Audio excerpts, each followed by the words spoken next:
Good morning लोगोफोर सोरांलायबाय नै गोदाव सोराव जालायबाय बोथोराबो माथो गुसु गुसु आरो गाबोननिफ्राय हलि खेलाबो एसे गेलेलाबायनोसैलाय रंखौनो गोदोनिफ्रायनो गेलेबोबाय थाग्राखा गेलेनोसै जाय बिथांमोना आंनावहाय मुलिनि सानफ्रामबो कल खालामबाय थायोमोन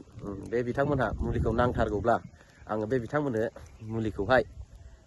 अफलाइनजों जायाब्लाबो अनलाइनजों हरजोबगोन आरोखि जाय बिथांमोना गोजानाव थानाय मानसिफ्रा आंनाव अनेक मुलि अर्डार हरदों आं बे बिथांमोननो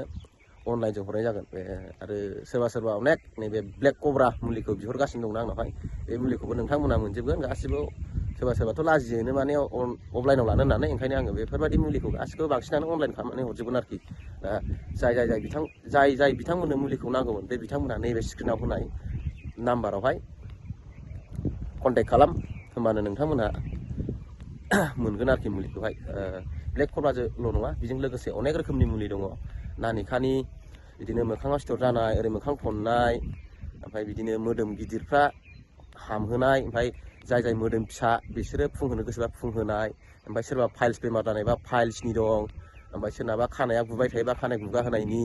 सोरबा सुगार जादोंबा सुगारनि दं सोरबा प्रेसार जादोंबा प्रेसारनिबो दं माने अनेक रोखोमनि मुलिफोर दङ आरोखि आरो हिन्जावफोराबो अनेक रोखोमनि मुलि बिहरगासिनो दं गावसिनि वाटारमेलन बेखौबो मोनगोन नोंथांमोननो जुदि नांगौब्ला आंनावहाय नैबे स्क्रिनाव होनाय कन्टेक्ट नाम्बाराव कन्टेक्ट खालाम होनबानो बे मुलिखौ गासिबो नोंथांमोना मोननो हाजोबगोन आरोखि गोजोन्थों।